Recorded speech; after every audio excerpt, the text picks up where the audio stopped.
नमस्कार दोस्तों, I am sure कि आप में से ज़्यादातर लोग जो ये वीडियो देख रहे हैं आपने 12th क्लास पास कर लिया होगा, कॉलेज की तैयारी कर रहे होंगे या फिर पोस्ट ग्रेजुएशन कॉम्पिटिटिव एग्जाम्स की तैयारी कर रहे होंगे। लेकिन याद कीजिएगा वो दिन 12th क्लास में जब आप थे, जब आपका बोर्ड एग्जाम आता था, कितनी ज़्यादा उत्साह रहती थी। उसका मेन कारण एक ये था कि 12th क्लास के बाद आप कौन से कॉलेज में जाओगे, दिल्ली यूनिवर्सिटी में जाओगे, किधर जाओगे, तो वो काफ़ी हद तक डिपेंड करता था कि आपका 12th में क्या मार्क्स आ रहा है। उसी के बेसिस पर आपको एडमिशन दिया जाता था। मैं आपको बता दूं कि इसमें एक बहुत बड़ा बदलाव आने वाला है। ऐसा लग रहा है कि शायद अब से जो 12th का मार्क्स है उसकी शायद कोई उतनी वैल्यू रहेगी नहीं, क्योंकि यहां पर सेंट्रल यूनिवर्सिटीज में, ध्यान से सुनिएगा, मैं सिर्फ सेंट्रल यूनिवर्सिटी की बात कर रहा हूं। जैसे दिल्ली यूनिवर्सिटी हो गया, वो सेंट्रल यूनिवर्सिटी है। Banaras Hindu university central university है। तो ये जो सेंट्रल यूनिवर्सिटीज हैं उसमें जितने भी एडमिशंस होंगे वो एक कॉमन एंट्रेंस टेस्ट के माध्यम से किया जाएगा अब से। ये आप देख पाओगे,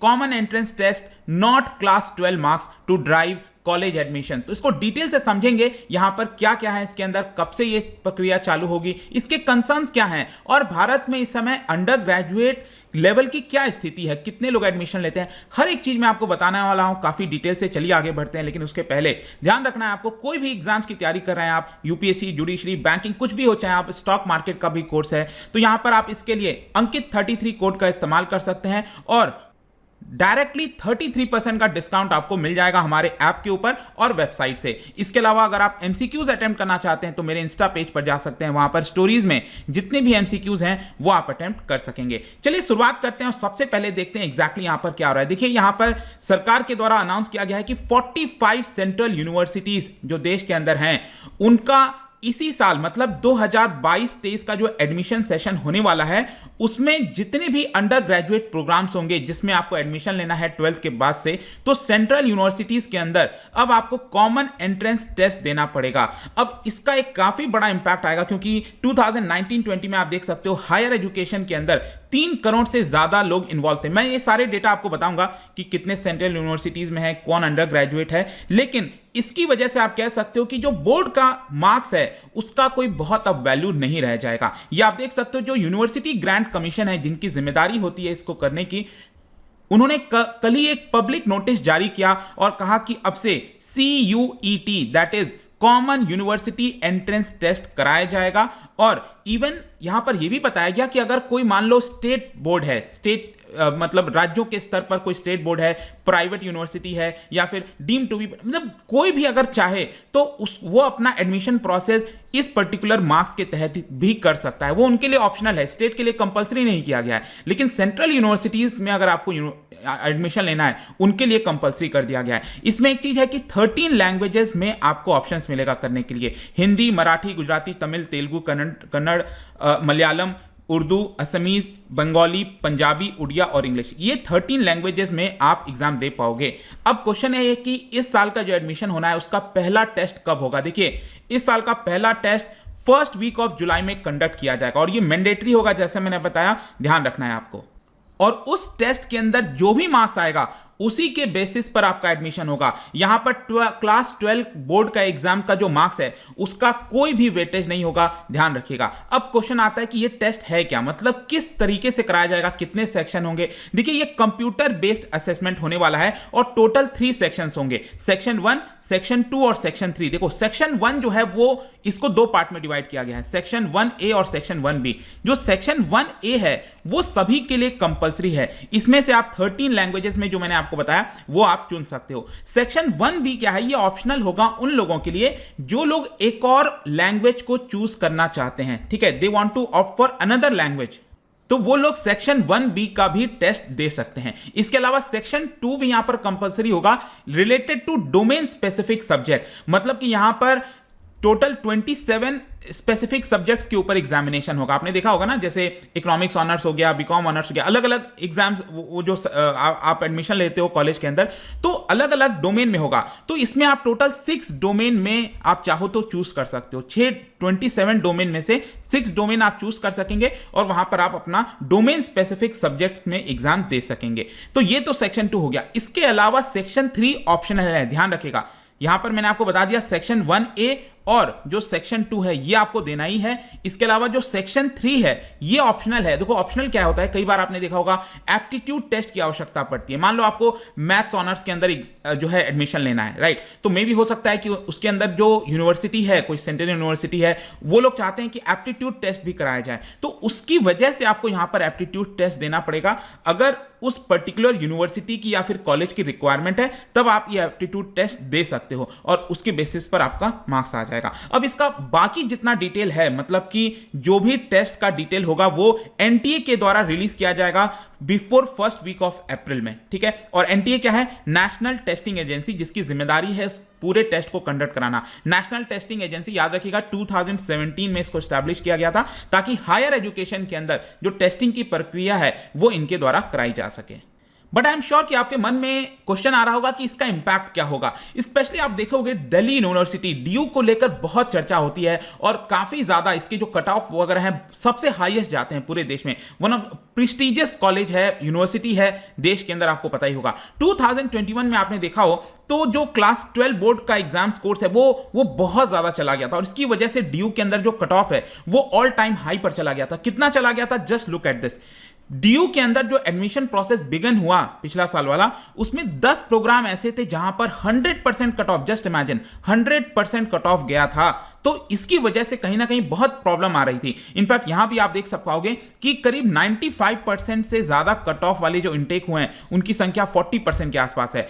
90% से ज्यादा का कट ऑफ जो गया है उसमें 26%। अब मतलब कि कहने का मतलब है कि करीब 66% जो एडमिशन हुआ था ड्यू के अंदर उसमें कट ऑफ 90% से ऊपर था। तो इसी की वजह से आप कह सकते हो कि ये एक बहुत बड़ा कंसर्न हो रहा था। लोग कह रहे थे कि यहां पर जो बाकी के बोर्ड हैं वो ज्यादा मार्क्स दे देते हैं और इसकी वजह से कुछ लोग पिछड़ जाते हैं।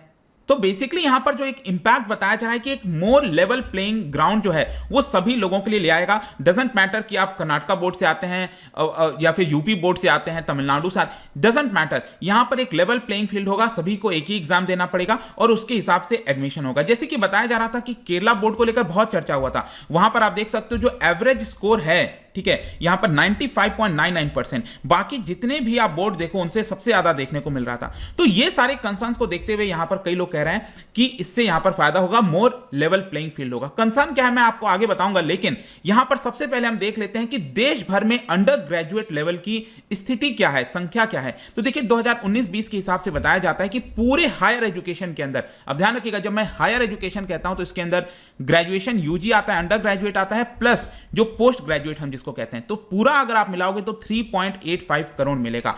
इसमें से करीब 80% 3.06 करोड़ की संख्या वो हैं जो अंडर ग्रेजुएट लेवल पर हैं। ध्यान रखिएगा मैं ये सिर्फ सेंट्रल यूनिवर्सिटी की बात नहीं कर रहा हूं, ये मैं पूरे देश के अंदर चाहे प्राइवेट यूनिवर्सिटी हो, स्टेट यूनिवर्सिटी हो, जितने भी हैं उनकी हम बात कर रहे हैं यहां पर। और पोस्ट ग्रेजुएट की संख्या 43 लाख स्टूडेंट्स हैं देश भर के अंदर।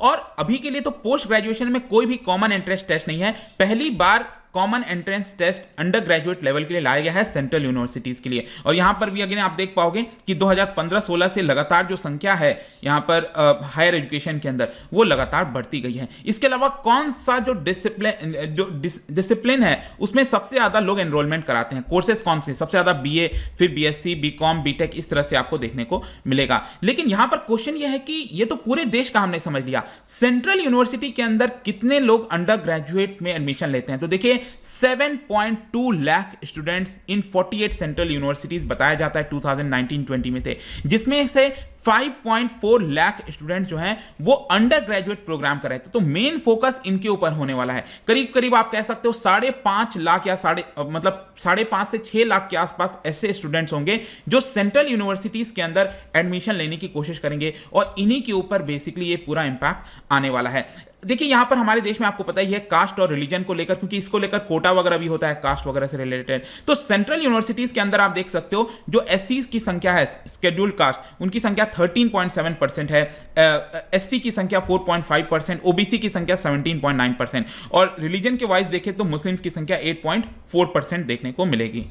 लेकिन फाइनली यहां पर कंसर्न्स क्या क्या है, हर एक चीज हमने यहां पर देख लिया, लेकिन ऑब्वियस सी बात है इसके कुछ डिसएडवांटेज भी हो सकते हैं, प्रॉब्लम हो सकता है। वो क्या है, देखो यहां पर कई एक्सपर्ट्स का ये मानना है कि ये वाला जो एक और टेस्ट लाया गया है ये एक प्रकार से एडिशनल बर्डन क्रिएट करता है, एडिशनल एक्सपेंडिचर करना होगा पेरेंट्स और स्टूडेंट्स को टुवर्ड्स कोचिंग, और जो मार्जिनलाइज सेक्शंस ऑफ पीपल हैं वो डिसएडवांटेजेस पोजीशन पर होंगे, जो लोग कोचिंग की फीस नहीं दे पाएंगे। मतलब कि आप एक तरह से क्या कर रहे हो, ऑलरेडी बच्चा बोर्ड का एग्जाम दे रहा है, जो 12th का एग्जाम है उसको देना ही देना है, लेकिन उसके बाद फर्दर उसको इसके ऊपर खर्चा पड़ना पड़ेगा, उसका पूरा फोकस इस पर्टिकुलर टेस्ट के ऊपर हो जाएगा। और जो most crucial years of schooling होती है, जिसमें बच्चा 11th 12th की पढ़ाई करता है, अच्छे से उसके ऊपर फोकस करता है ताकि बोर्ड के अंदर वो अच्छा मार्क्स लाए और कॉलेज में अच्छा एडमिशन मिल जाए, लेकिन अब कहीं ना कहीं उसका पूरा फोकस जो एकेडमिक वाली चीजें हैं, मतलब कि जो 11th 12th में पढ़ा है उसके हटकर वो उसका मेन फोकस क्या हो जाएगा, ये जो CUET का पूरा एग्जाम्स कंडक्ट कराया जाएगा, मतलब टेस्ट के अंदर किस तरह के क्वेश्चंस आते हैं, क्या होता है, पूरा फोकस इसी पे हो जाएगा और हार्डली एनीवन फोकस करेगा अपने 12th बोर्ड्स के ऊपर। तो ये एक बहुत बड़ा कंसर्न है और इसकी वजह से जो कोचिंग इंस्टीट्यूट्स वगैरह हैं वो बहुत सारे खुलेंगे, पेरेंट्स को ज्यादा खर्चा करना होगा, ये सारे कंसर्न्स देखने को मिलते हैं। आई होप कि ये जो वीडियो था रिगार्डिंग CUET के बारे में हर एक पहलू, हर एक चीज आपको यहां पर समझ में आ गया होगा। जाने से पहले एक बहुत ही इंटरेस्टिंग क्वेश्चन UGC के द्वारा अनाउंस किया गया, यूनिवर्सिटी ग्रांट्स कमीशन, आपको पता है ये एक एक्ट ऑफ पार्लियामेंट के द्वारा लाया गया था इन द ईयर 1956।